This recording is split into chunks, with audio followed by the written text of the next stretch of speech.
This podcast is brought to you by Triathlon Coaching, where we help triathletes and cyclists like you train smarter to race faster. I'm your host, Jordan Donnelly, and on my left is former Australian Ironman Champion and head coach of Triathlon Coaching, Gerard Donnelly. Athletes often make the mistake of doing the wrong type of training at the wrong time of year. How do you know when you should be doing what type of training? When should you be doing your strength block versus your threshold block versus your base or build block?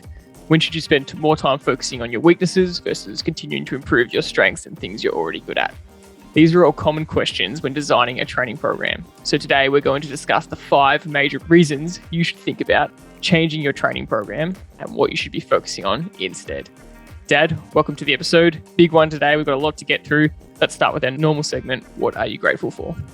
Thanks, Jord. And for those who are watching the video and not listening, the reason why Jordan's jaw is yellow is because he's had 4 wisdom teeth removed. So I imagine he's grateful for painkillers, but we'll see what he's grateful for. But what am I grateful for? Well, during the last 2 years, my wife and I have been lucky enough to escape COVID so far. We presume all of us are going to get it, and it's going to be, at some point, there'll be more people who've had COVID than haven't had COVID, and we're in that category still. And I'm grateful that we haven't had to experience the uncomfortableness of having COVID and everything that goes with it. And that goes with training. It is going to knock your consistency, way out of left field. And I'm so grateful that so far I've avoided it, and I'm be doing everything I can to keep avoiding it. But yeah, that's my gratitude. A lot of people have said to me, I kind of just want to get it and get it over with. And my reply to them is, no, you don't. I know that, a lot of people are going to get it. It might be inevitable, but for me, it wasn't a fun experience. And for a lot of our athletes, it's interrupted their training enough that you'd rather just not get it if you can avoid it. I think most people are looking for the timing of it. You can't time when to get things. So unfortunately, I'm getting text messages, unfortunately, I have got COVID now. Sorry, Gerard. And I'm saying it's not your fault. It's just going to be inevitable at some point. Yeah. You're right. My gratitude is for painkillers, but that's not my actual gratitude. I am just grateful for that. Before I say my gratitude, I want to say that a listener emailed in a really nice email just about how much they value the podcast, how much they are using the training tips to help them in their training and racing. But more importantly, they said the biggest thing they've taken from the podcast is the gratitude, and how every day they actually are feeling really grateful to just be able to use their body and train. And that was really powerful, and I really liked that email. So thanks for that listener for sending it in. And that's why we do these gratitudes at the start of the episodes. But my gratitude is quite simply, I think since the 1st of January, and I don't want to curse this, so I'm touching wood, but since the 1st of January, we've had, I think, 2 days of rain. Maximum 3, but I'm really sure it's 2. And that is an incredible run of weather. And it is so nice just to have that stretch of really good weather. And I'm really grateful for it. And I think everyone's mood is improved a little bit in this warm summer weather. So that's my gratitude. Moving on to our next segment, and what has caught your attention. So, Dad, what has caught your attention recently? I suppose putting my coaching hat on, I'm really sometimes probably thinking that I'm not getting my messages across. And I want to really get people to understand that your training and testing accurately is the key thing to enabling you to prepare a really good race plan. So I've had a few comments saying I didn't realize that, for example, the sub-threshold session, which is crucial to race practice for 70.3, as an example. And you use those sub-threshold sessions in training to work out what race plan, what power strategy you're going to use on race day for a 70.3. And if you've been doing those sessions inaccurately, and what do I mean by that? I mean, if you start at point A and finish 3/4 of the way down the road, and then turn around and say you're doing a 30K effort, and you do 24K in one direction and 6K in the other direction, you have got a very inaccurate model to use when you're looking back at your training history to use as a race plan example. So we want it to be even out and back, so that you've got equal amount of time with the headwind and equal amount of time with the tailwind, and equal amount of time in the undulations. And if it's not done like that, you've got one direction. It could be a tailwind the whole way. Your power will be accurate, but your average speed is what we're also looking for, the average speed against what power. And if you do it in one direction, you have a headwind the whole way, you could do the appropriate power that you're asking for, which might be 200 watts, but you could average 24 k's an hour into a headwind for the whole 30k. Or if you're going with a tailwind, you get average, 45 k's an hour. That is useless information to use when you're trying to see what your predicted time is going to be against your average speed and then your power. The three things that we use in our race plan is the average power for your effort, the average speed, and that will then dictate what the time is for your 90 kilometers. So I'm really trying to get across that you need to understand each session and the requirements so that you get that right, so it's useful for when you're preparing for your race plan. And the same goes for if you do one of these training efforts around a loop. So you might do like in Melbourne, for example, there's the Albert Park loop. So you ride around the park and it's a 5K something circuit. But if you start and finish at different points, you might have gotten an extra half a lap with a massive tailwind, which is often the case at that particular course. And so that's not helpful data either. And so you said to athletes, you might be doing a 30k time trial, but do it based on the full lap compared to the distance. You'd rather than do 28.7k, but complete the laps rather than getting to the 30k, but have incomplete laps where they got more of a headwind or tailwind because it affects the average speed. Spot on. What has caught my attention is I have been delving a lot into nutrition studies just because nutrition is still such a complex topic, especially in the endurance and triathlon world. And there's constant new research coming out. And we've had Dr. Harry on the podcast, which is super valuable information, but it's something that people still aren't getting right. And such a major part of racing when there's no clear direction. So our goal this year is to actually really help triathletes with nutrition and release some really helpful. We've got some plans in the works to help release some things that are really going to help people with a nutrition strategy, a really specific nutrition strategy. But anyway, a key point of the study was I wanted to point out was looking at carb loading. And this study analyzed 67 previous studies over the last 30 years and gathered up as much information as possible to provide some as many updated reviews and recommendations as possible. And basically their summary on carb loading was, I'm going to quote this here, for events lasting greater than 90 minutes, glycogen supercompensation, otherwise known as carb loading, in the preceding 36 to 48 hours before your event may help improve performance by 2 to 3%. So that's an important factor. But 2 to 3% doesn't sound like a lot, but if you take 2 to 3% of a half Ironman or Ironman, 2 to 3% of 4 hours or 2 to 3% of 10 hours, that's a lot of time. You're talking potentially 10, 20 minutes there at 2 to 3%. So that's not a small amount. Traditionally, it had been recommended that in order to double glycogen stores in this classic supercompensation or carb loading model, you would have to exhaust your glycogen stores with high intensity exercise prior to a high carbohydrate intake. But recent studies have shown, and this is the point I thought was interesting and it would be good for athletes to know, is that short-term high intensity exercise followed by just a 1-day high intake of carbohydrates similarly achieves the glycogen supercompensation or carb loading and can maintain that for 3 days. So if you just do a one-day high-intensity session and then their recommendation of carbohydrate intake, quote-unquote carb loading amount, is 10 to 12 grams per kilogram for the day. And that's up from a daily recommended range of 6 to 10 grams per kilogram, depending on the athlete. So if we take a 100-kilogram athlete, for example, they would normally ingest 600 to 1,000 grams of carbohydrate per day, depending on their training load. And in this supercompensation period, they would then ingest 1,000 to 1,200. So well above that for a 70 or 80 kilo athlete. It's hard to do the maths in my head without a calculator in front of me, but it would be something under that. But the latter point about the fact that it could just be done with a short-term high-intensity bout followed by a massive increase in carbohydrates, they said is really important to consider clinically, as it gives the athlete additional flexibility with gastrointestinal intolerability or GI distress prior to competition. So a lot of athletes suffer from stomach problems in the race, and often trying to carb load for 3 days up to your race ends up just contributing to the problem. Whereas this is basically saying, this recommendation, this strategy isn't as aggressive, yet still has the same results. So I thought that was really cool and just a unique way to do it. It's actually in line with how we like to prepare for a race by doing, a really short, high intensity session 3 days out. And if you just follow that up with a higher carbohydrate intake, then that's a good carb loading race strategy. That's a fantastic article, Jordan.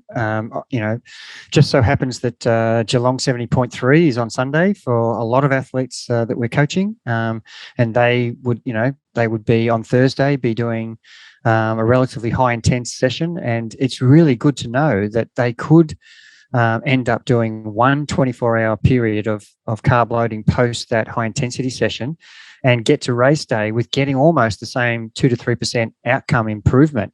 And you don't have the same bloatedness. You don't feel like you could possibly put on 2 or 3 kilo, and you get and trying to carb load, and you're a heavier athlete and you've done all the work to get yourself as lean as possible, and it can be undone. So this is a really significant and something that I'm going to actually try for my B race on Sunday. So, do the high intensity session and then spend 24 hours, trying to load with some carbs more than I would normally, and then revert back to my normal eating habits and see how that comes on race day. But as you know, there are many variables, and it can always not be, or I did well because of that. Well, it could be, but it also could be because I trained better, or I prepared better, or I had a better race plan, or et cetera, et cetera. It's never one reason, but it could be a contributing factor. Yeah, and you might just energy-wise feel subjectively quite different to what you normally do, and so you do this experiment and think, oh, geez, that was nice. I'm going to try that again.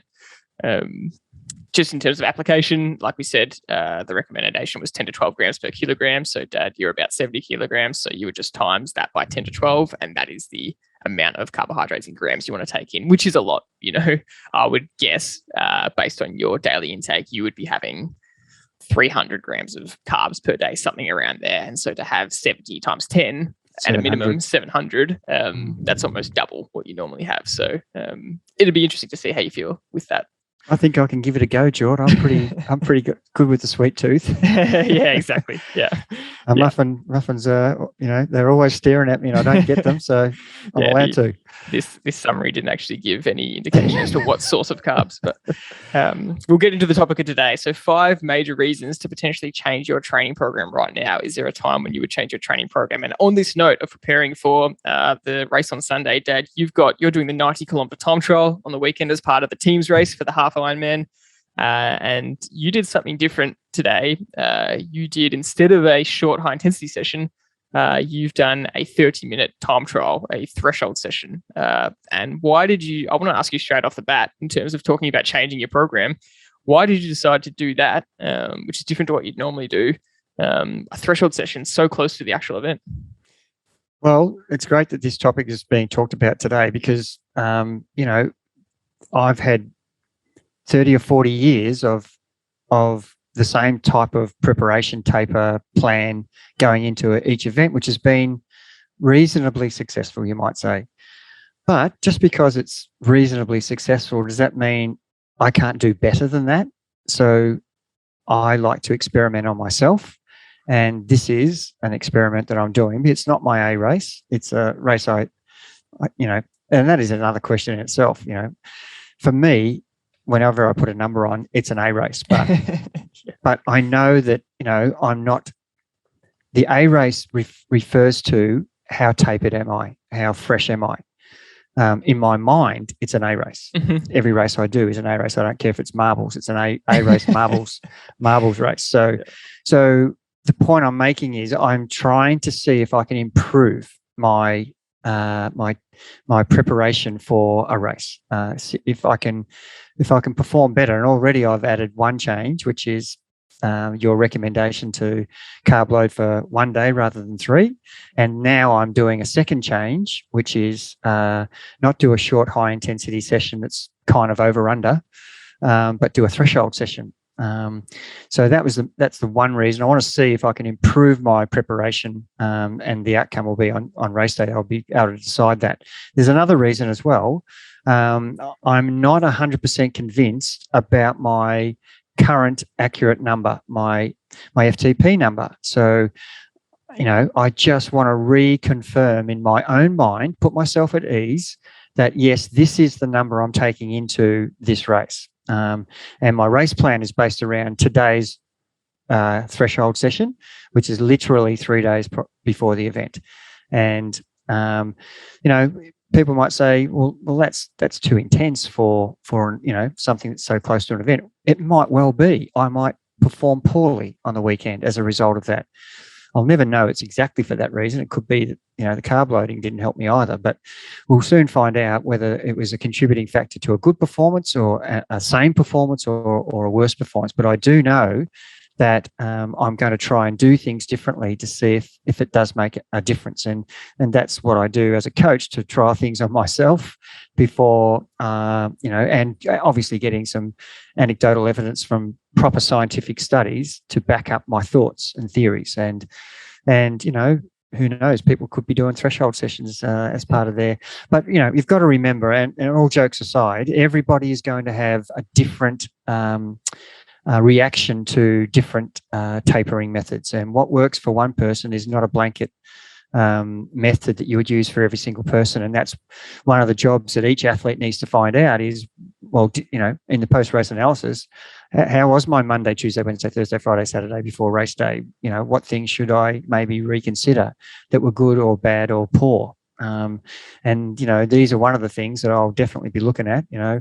Was that helpful? But it's certainly, from a psychological point of view, I confirmed that the number I'm thinking I should be riding at is exactly right. So that's good. It gives me confidence. I'm happy with that. It's still fractionally lower than I'd like it to be, but that's the reality. I'm going into the race with a real number, and I'm not going into the race with a fictitious number that I have ambitions for. And if I feel good throughout the race, I will start to push myself. But these are examples I'm trying to give to everybody I coach, that you can't go into a race with a number that has no relevance to you.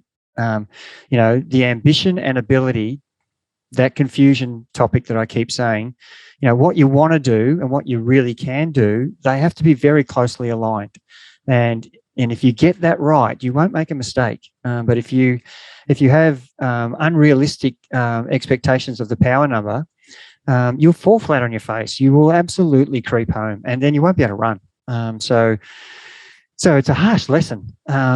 But that's why I said in the what's caught my attention, getting the training right prior to your race plan is absolutely crucial. And that's the numbers that you're going to work from. So that's kind of the reason I'm doing it. Reasons. It's a really good answer. And that middle reason you spoke about really ties in with this topic really well. And it's kind of the first major reason you should consider changing your training program is if you have time and you're at a stage of the year where the result of the race isn't your big goal race. Like you said, every race you want to do well in. But there's a good opportunity to change things up and experiment a little bit and see if you can improve on a routine you already have, even if you have a race routine that works really well and suits you. Sometimes it's a good idea to experiment with that, and you'll get a winning answer either way. Either you'll find out that, wow, I can do something to improve that, or you'll find out that, no, this is a really good routine. I shouldn't mess with it.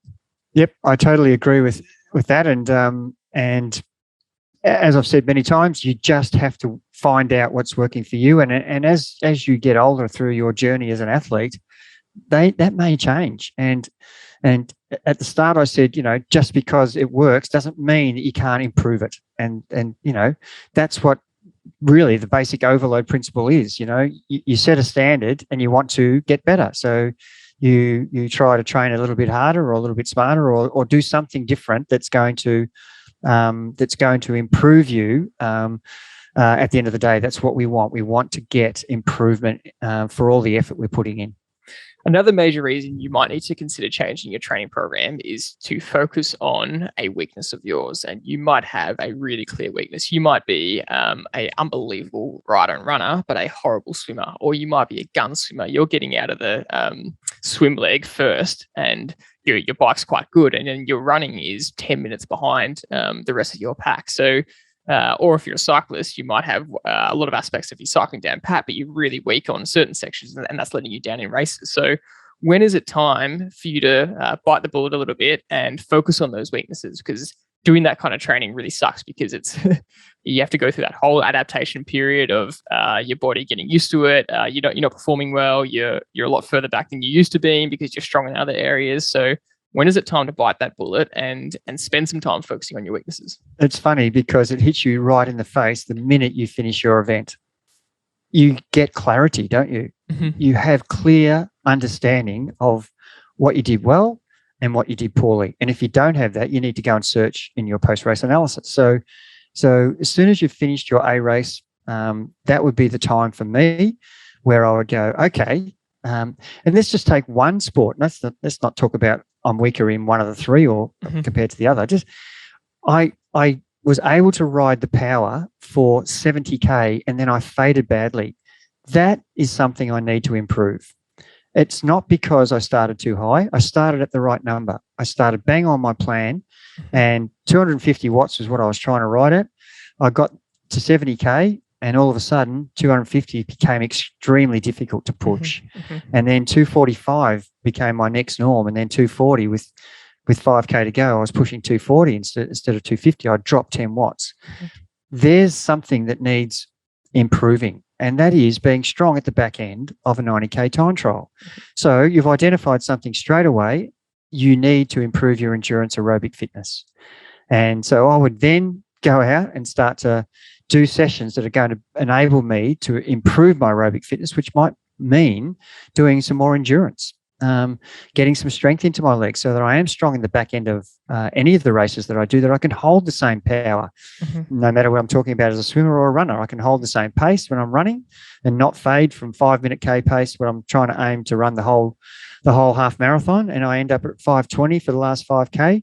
That's because I don't have the endurance or the strength to keep holding that pace. So I might need to go back and do more of that sort of strength work and longer endurance work to enable me to stop fading. So there's an example of things that you need to identify first where your weakness is. So you may have sucked at the swim, and most people know whether they're a really good swimmer, an average swimmer, or a shocker. And, it's a work in progress with the swimming. It's not going to be something that you can improve in a minute. It could take a year to improve. We've got plenty of examples of people improving 20 seconds per 100, but they started at 240 per 100 meters, and now they're down to 220. So those improvements are probably expected if you get some really good stroke technique, but you still suck at swimming if you're swimming 220 per 100, and your goal would be to start to get down to 2 minutes per 100. And now you're starting to be with the field in most races. And, that can happen, but that's going to take a long time. It's not something you can fix in a phase of a year's training. It is a long-term plan where, you have to accept that it's a big picture, and it's going to take a year or 18 months or 2 years to go from 240 to 2 minutes. And let's face it, 40 seconds per 100 is a lot to knock off. It's like saying, I'm 100 kilo and I want to be 80 in 18 weeks. Well, that's probably way too quick to do that. That's something that's unrealistic. So you want to actually change things that need help, but understand the timeline that it's going to take. So that's one aspect to look at. As a bike rider and as a runner, you have ample opportunity in the period straight after your A race to start putting down, in note form, what things you want to focus on.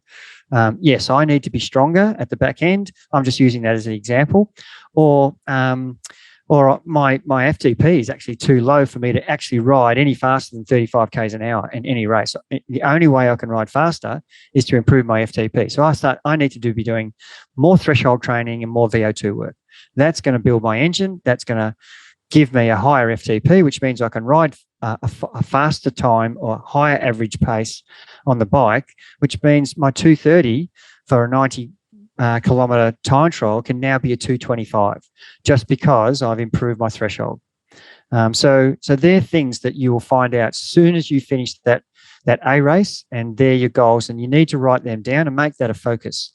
I've just given 2 examples, one to improve your endurance post-race due to the fading aspect, one to, if you want to ride faster, as an example, you need to improve your FTP or your VO2 as well. So they would be things that you would then put into place. And if your A race is followed by, which it should be, with a period of downtime where you're recovering, your next A race, shouldn't really be 4 weeks later. It should be possibly 3 months or 6 months, or even if it's a massive Ironman that you've just done, it could possibly be 8 months, to 12 months later. So that's a good period of time for you to work on those things, unlike the swimming thing, which, is really a year to 2 years where we're really focusing on trying to improve that. So there's lots of little things you can do straight after your post-A race that you can set yourself goals, make sure that they're the focus of every week, and then you won't have this negativity associated with, oh God, another threshold training session. No,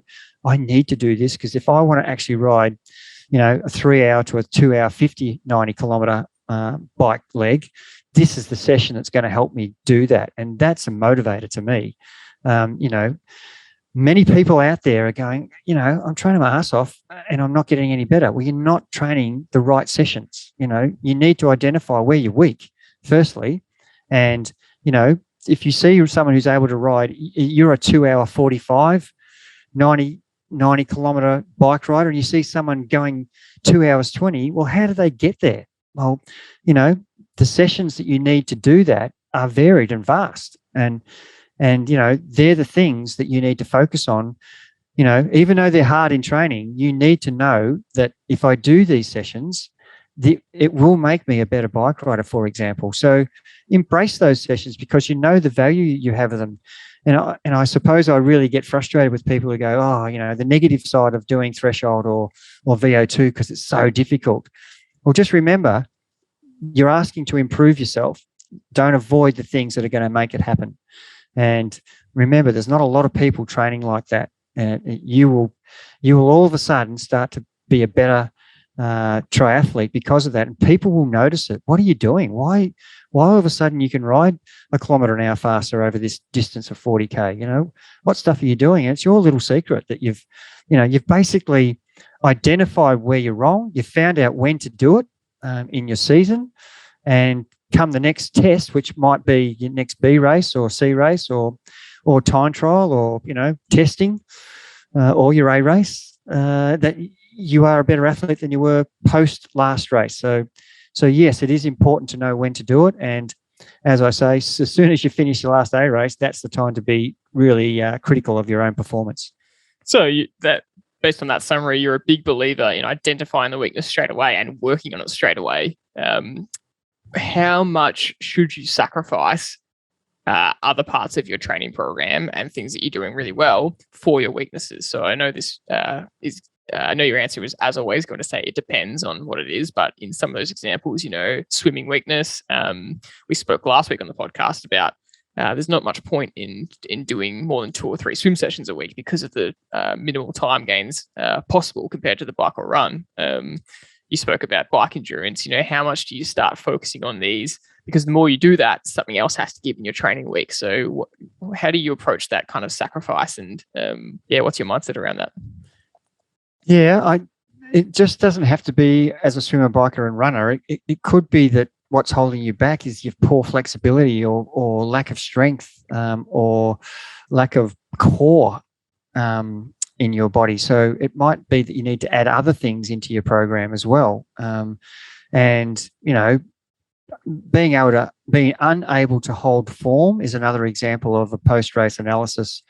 I mean, your body posture form.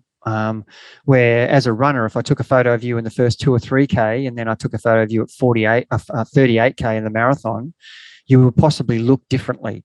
And the guy who has got really good core strength and flexibility, I suppose, with his action is going to run and look the same, even though they're fatigued. Mm-hmm. And you've seen so many good bike riders who are riding beautifully, and all of a sudden they pop, and you go, "Oh, I didn't see that coming." And it's because they've got such great form. It's just that their fitness let them down. Mm-hmm. They had great core, great posture, great efficiency, but their just fitness was the thing that, you know. And I've been around guys who look $1 million and all of a sudden they're dropped. And I when I've spoken to them, I say, I haven't been training, but they still look like they're pedaling or running or swimming beautifully. It's just that they lack the fitness to keep it going. So, yeah. So, to answer that question, I think that's what you should be, focusing the most on is sacrifice the general to be more specific. We always advocate that if you bring everything along the journey, bring your aerobic fitness, bring your recovery, bring your tempo, bring your threshold, bring your VO2, and just spend a little bit more percentage on the things that are weaker. Because in our training program, we're concentrating on all those things. So, keep the recovery the same, add more time to the endurance, which might only be adding 15 minutes or 20 minutes or 30 minutes to your endurance ride, changing it to the hills rather than the flat, doing the VO2 set where, you're concentrating on doing a block of that rather than just doing, one race ready phase of that, do that in the build phase as well. So, in the base phase is obviously the period where you can do a lot more less intense stuff, but introduce that threshold riding in there straight away if that's what's lacking.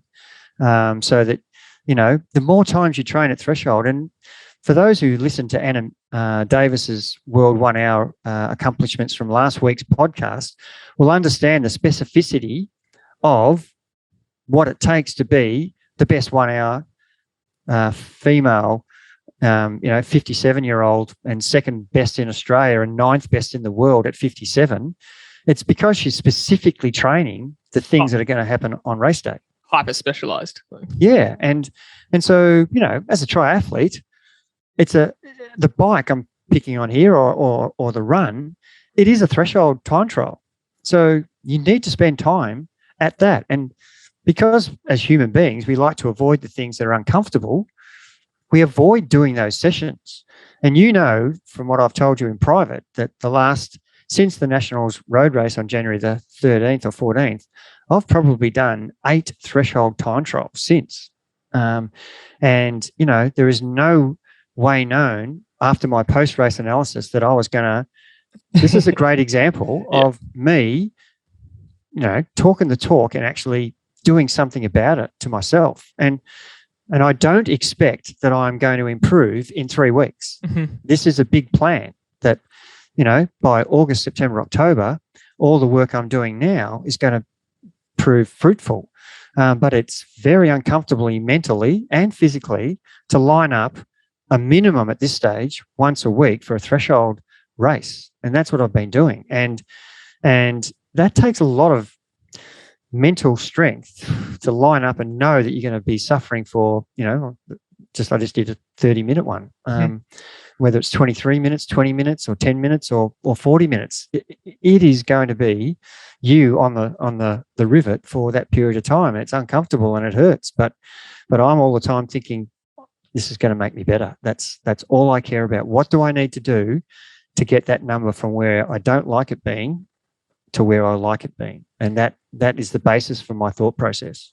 I'm really glad you gave that example of yourself. So, if I want to dive into that example just a little bit more, and you've done the post-race analysis, you identified a big weak spot that you hadn't been focusing on enough. You've started smashing it and really focusing on that. So much so that you are doing that session more than others. That means some other sessions you'd normally be doing you've dropped them for the time being. How long do you plan on doing this for? What's your general plan around it, and how long do you think is wise to do for before you start reintroducing some of the other core sessions that you normally do? Yeah, and we always talk in blocks, and some of our blocks are 2 weeks, some of them are 3 weeks. So, with the recovery, so it ends up being 4 weeks with the recovery or 3 weeks. So my plan is to do 2 blocks of this as my and unfortunately, just happens to be in the middle of some of the triathlon races, but that's not my A races. These are events that are going to help me get to my September, and that's where I'm working backwards from. So I'm going to be doing 8 weeks of this and then reintroducing some of the VO2 stuff that I've actually stopped doing. It's really the whole big picture, and that's just one session. And making sure that I'm actually building the leg strength again by getting back into the hills and making sure that I do have an average of 3,000 or 4,000 meters of vertical elevation average each week. They're things that are crucial to me being strong again when it counts and not being susceptible to fading, which is, my race plan was good, but my power number was too low. So I want the power number to go up. So I have to do these things to enable me to ride faster. And that's as simple as I can make it. But yes, I definitely have to have enough period. So in my opinion, you need 2 blocks. I always talk about 30 days makes a habit, but basically 2 blocks, which is 60 days roughly. It's 60 days for me. I've got the habit after 30, and I'm getting some value after 60.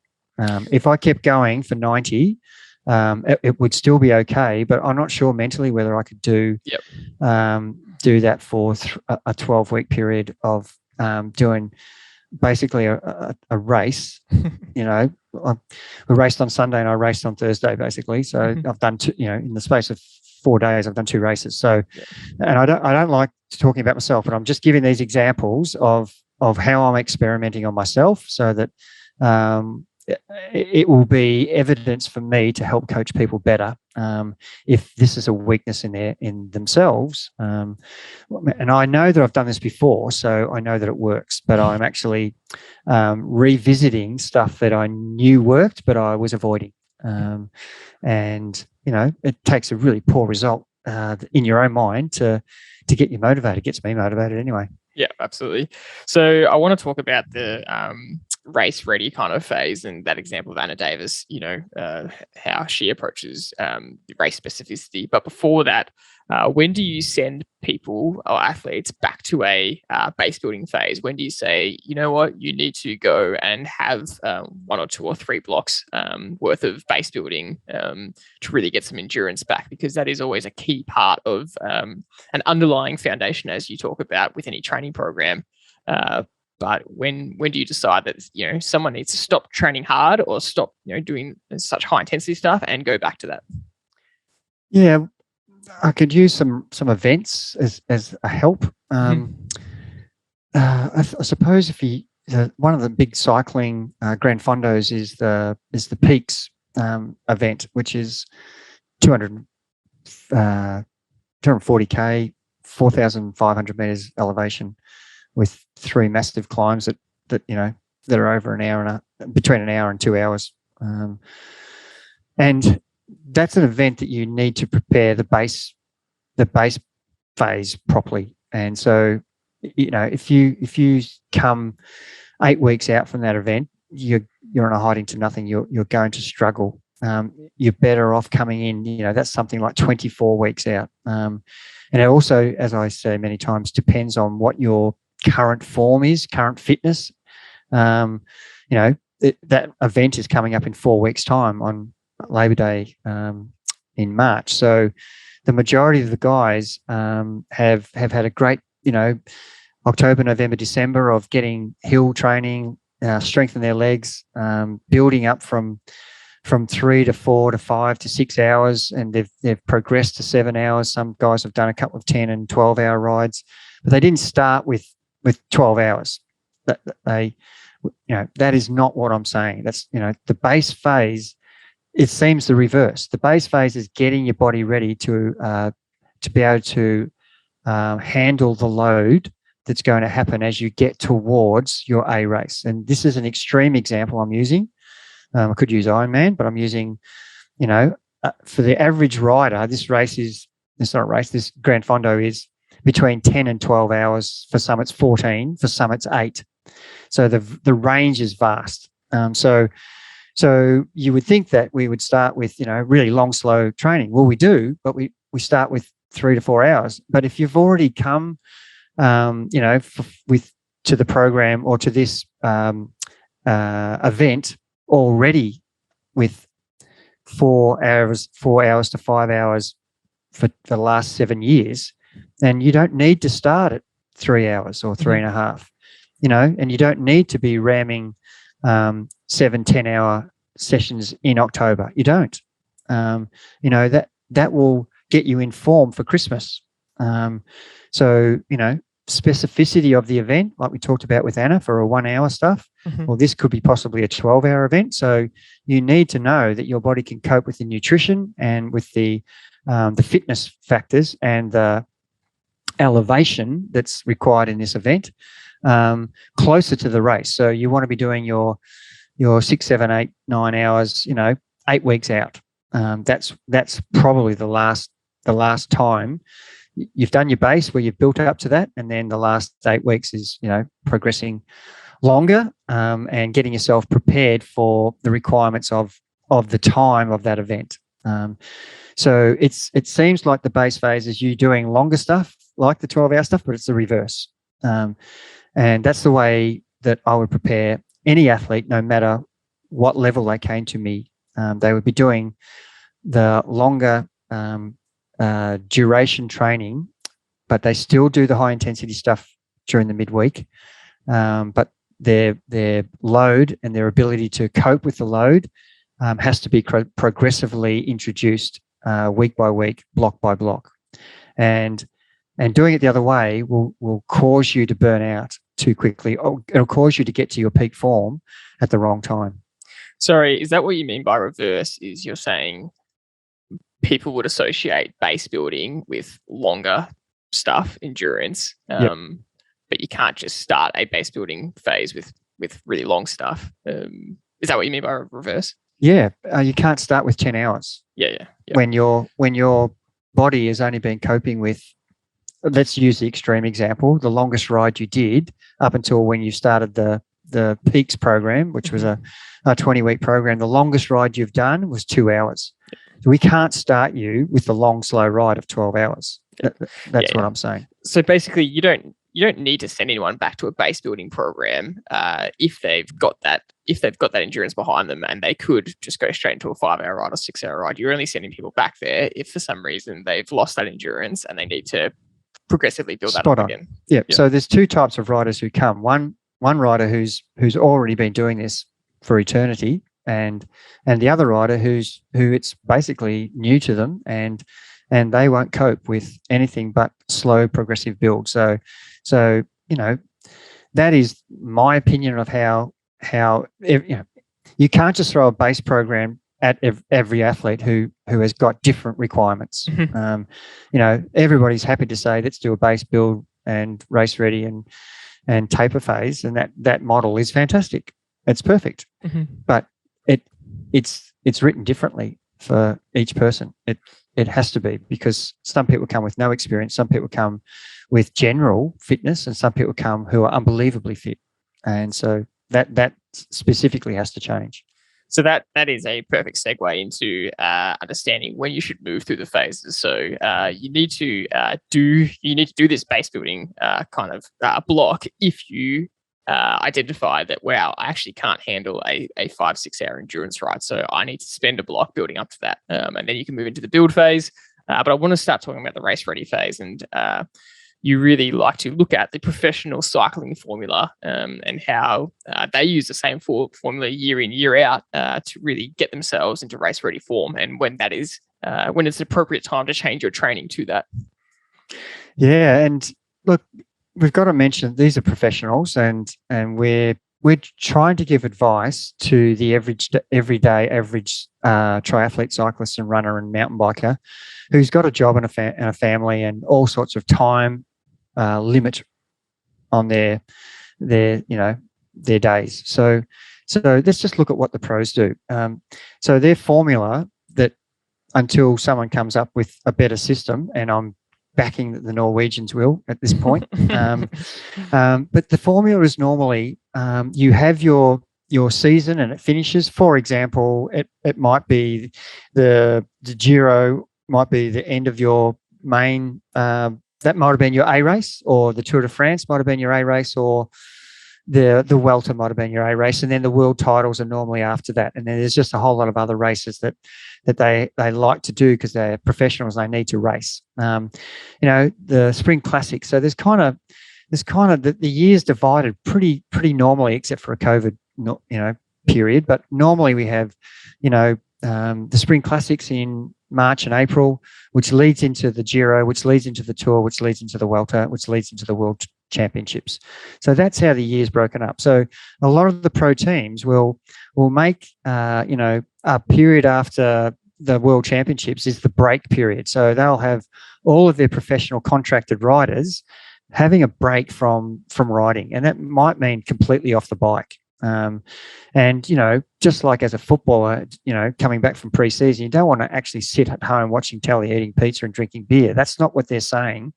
They're saying that you just need a rest from the everyday, ride your bike for fun, with no set program, and do some other stuff, some cross training, and do some walking and hiking, and just keep yourself fit, and go to the gym and do some stuff like that. They're not pushing people, but don't come back to the start of the program unfit and unhealthy.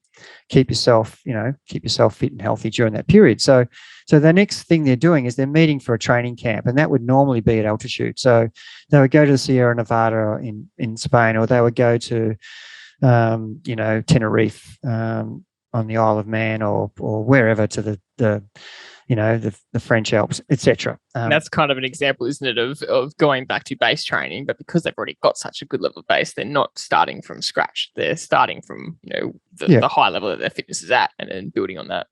Yeah, and they're doing lots of, I watched Simon Clark come home from Europe, and he happens to just live locally, and it was interesting watching his preparation. He was trying to really get into some great form for the national road race in January, and he got home, I don't know, I can't remember, it was September, October, November, I'm not sure, but it was great to see him doing some really good base training around the Dandenongs and getting some altitude into his legs, and he was doing regular 3, 4, 5 hour rides, and just enjoying his bike riding. But he was still doing some really good training, and he was trying to get selected for a team because he was out of contract at that particular time. So it was important that he did well at the Australian Road Championships at Buninyong. But as it turned out, he got offered a contract with Israel Cycling professional road team before the national titles came. So he didn't actually get to do that race, but his form warranted it because he kept himself in good shape from doing this base phase when he came back from Europe, and being in the Australian summer, he was able to train whenever he liked, and daylight savings, he had, instead of having a European 8 hours of sunlight, he had 16 in Australia, because it was daylight at 5:30 and didn't get dark till 9. So he had all this time, and so it was a good example of someone really getting themselves prepared and then so he's gone from this summer to, I think they went to Spain, for their training camp, and it was great seeing him in with the team, and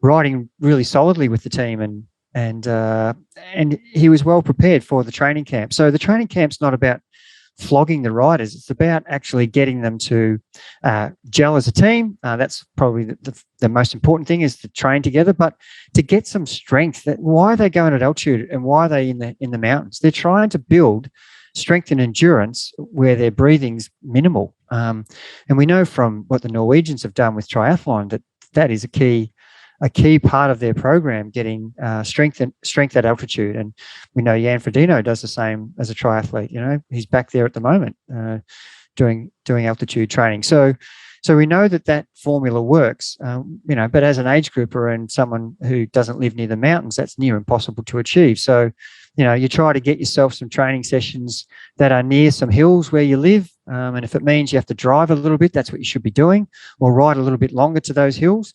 But that's an example of getting the the sessions and the blocks done at the right time. And I guess that example of Simon Clark is really a specific example of your golden principle for an athlete. And that is what this professional cycling formula is basically all about. And that is that you want an athlete, the gold standard is to be to have this fitness fire burning all year, a really healthy lit fire, that at any point in time, you can change your program and lift the intensity. And that's probably why Simon did so well, is because he kept that fire burning while he was in Australia, and then he can just go and lift the intensity up when he needed to and go to that program. So you basically identified that at the start of talking about these reasons you might need to change something is identify a weakness, then change that. But if you are really a well-rounded athlete, and as you just identified with the base training part of the program, you don't ever need to do something drastic and change to a really, just pure base building block. If you have this gold standard of being a well-rounded athlete that has this fire burning all the time, and that's the aim, isn't it? Yeah, and that's amazing because people who come to us who are just new to it don't have that. I call it, fitness in the bank. How many years have you been doing this? And that is in the bank. It's a vault. It can't be taken away from you. If you've been doing it for 7 years, you've got 7 years of good, bad, and shocking training in your bank. and that just doesn't disappear. It is value, whether it's being crappy training sessions, but you're still trained, whether they're the right ones or wrong ones, you're still building some level of fitness in your bank. So if you come and you're new to it and you have zero in your bank, then your body can't cope. So it's a completely different scenario. And you have to identify yourself. Who are you? Are you someone that's got that and doesn't need the same base building, or are you someone that's desperate for that? And one of the reasons why we test people at the beginning is we want to find their level. Where are they in their level? And we can find that out straight away as a swimmer, bike rider, or a runner, or a mountain biker. It doesn't matter. We can find that level where you're at by testing you initially, and then you can see questions like, what's your longest run? How many swim sessions have you been doing in the last 4 weeks? What's your longest ride in the last 6 weeks? When was the last time you actually raced? Have you done any races? These are questions that are going to give us a really clear picture of who needs what at what particular stage of their journey. And hopefully they're coming to us with an aspirational goal that's 24 weeks away, or at worst 16 weeks away. And not something that's happening in the next 6 weeks. But yeah, the professionals, getting back to that, the professional rider has got this get together, train solid, get the leg strength and endurance, not doing too much different, but doing it as a group at altitude in the hills. And then what do they do next? They go and find as many little races as they can. You can see Alaphilippe going, I just watched something, I don't even know what the name of it was. It was a 3-stage race in Spain. And here's Alaphilippe smashing himself around this race. And the GC was decided, no one even knows this race was going on probably.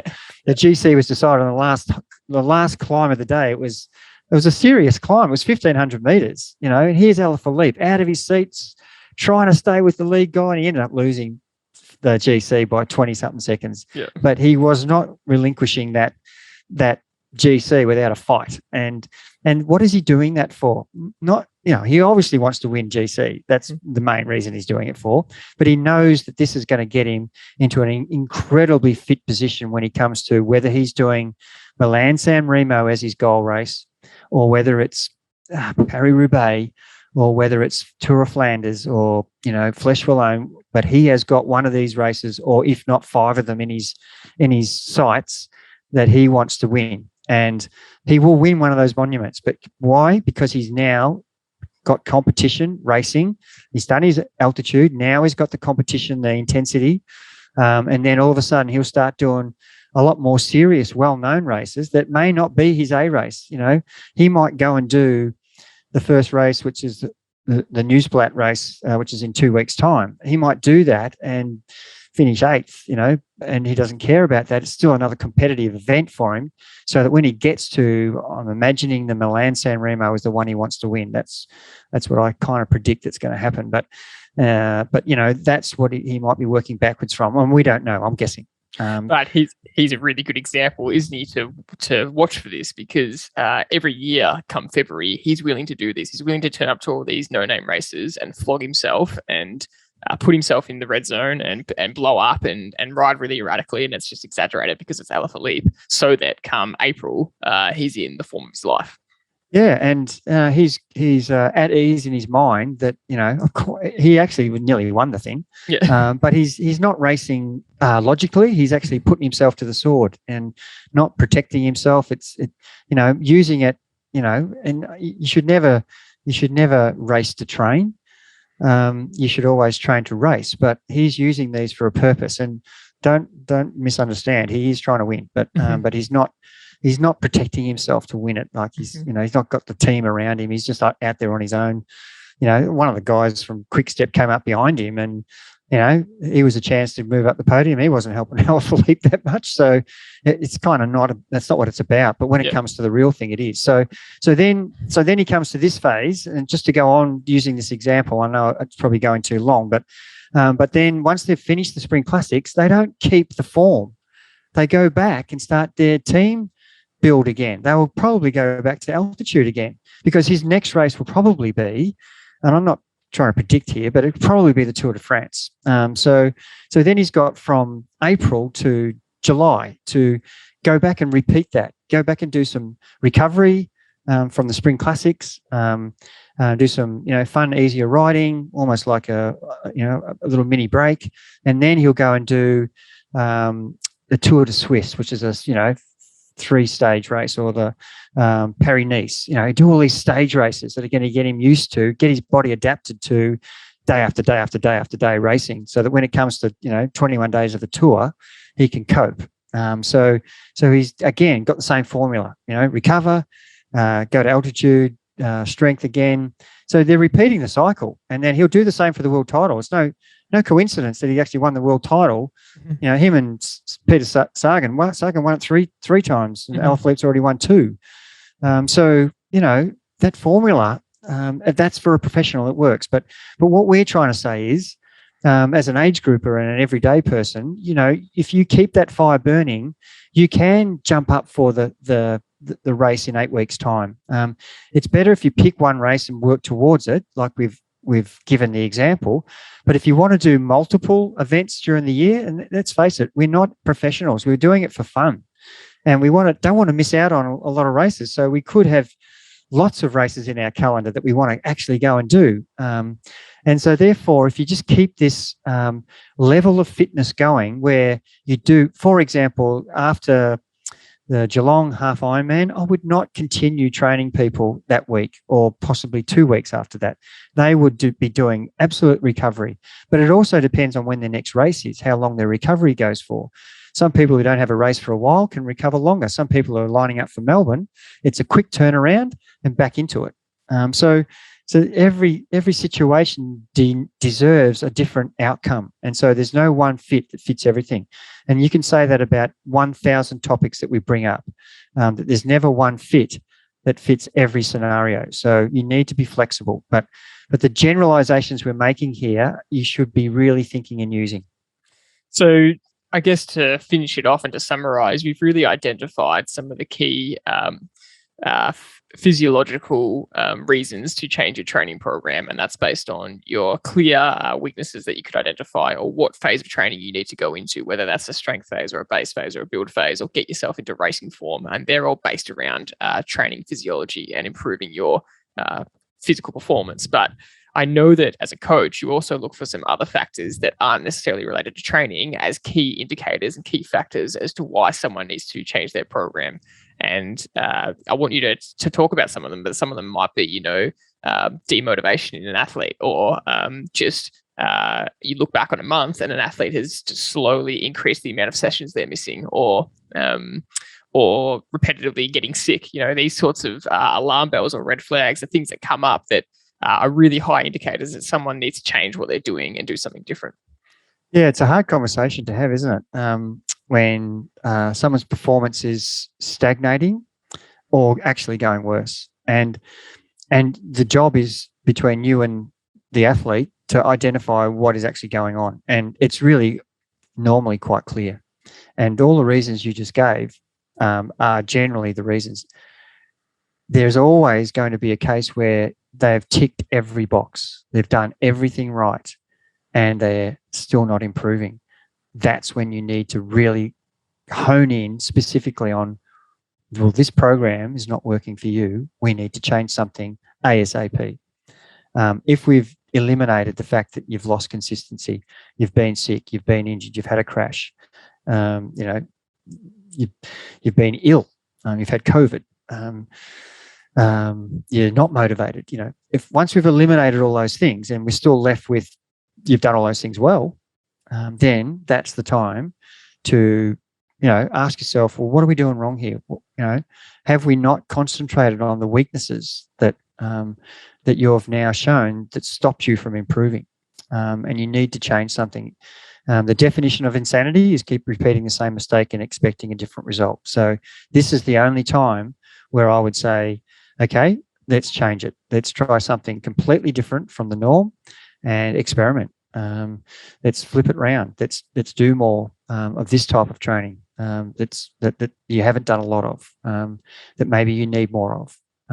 There will always be a reason though. So the hard part is finding out what the reason is. And if you've eliminated all those and it comes back to the sessions aren't helping you, which is really not going to be, it's a low percentage. This could be in the 1 or 2% of people.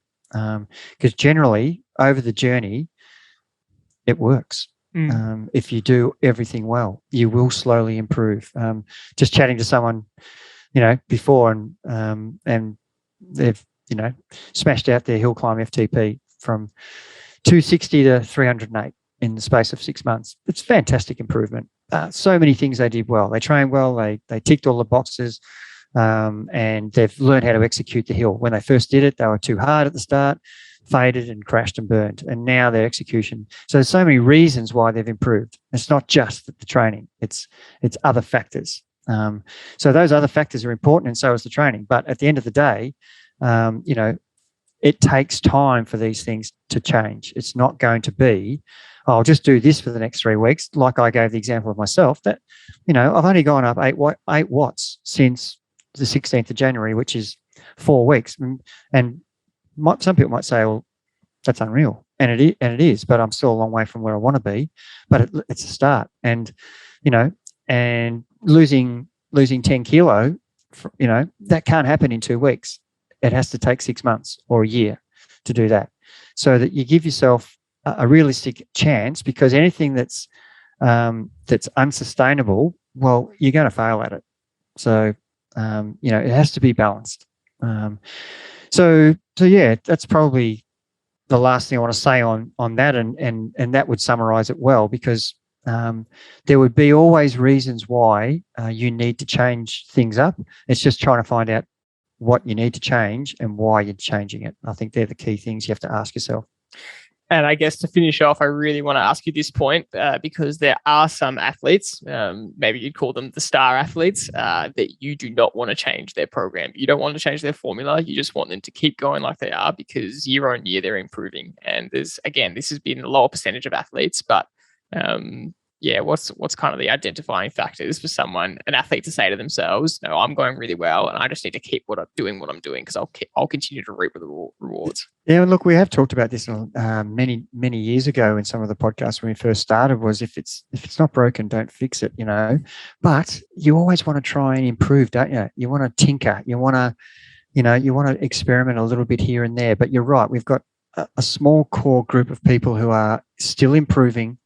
And they're already at the top. They're national title holders. They're Australian champions already in their age category, but they're still improving. We still had another example of that on the weekend when we did a race, just a local Trivelo race, and almost 90% of the riders in that time trial did a PB.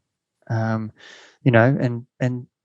they're absolutely nailing their program. And And I'm not tinkering with that at all. That is something that unless something starts to go wrong, we will keep that journey going. And that's the beauty of having anecdotal evidence from years and years of training people. You find out eventually what makes a person really click, and getting that person to click at the right time is the key. And that's why you have to have and be able to identify reasons why you should change. And if there's no reasons, then don't change. Experiment, but don't change. Yeah, you shouldn't change for the sake of change. And for example, if we're trying to improve threshold, there's only so many ways you can improve threshold. Yeah. So, if it means you have to do 5-minute efforts or 8-minute efforts for 12 weeks, then don't complain that the session's boring. You're thinking about it the wrong way. The session is getting you the outcome. So embrace it and have the mindset that this is what I need to do. And I can't wait to see if my numbers are the same as last week, or I can fractionally push myself a bit better. And that's the goal of looking at it the right way, rather than going, I've got 12 weeks of threshold, 5x5 or 4x8 or whatever the session's asking you to do. If you look at like, oh God, same old boring session, as we interviewed Monaghetti, same old boring fartlek, mono fartlek he did for 20 years, is something that he advocates and has, made him one of the best marathoners of all time. Yet he did the same session week in, week out. That's a good way to finish.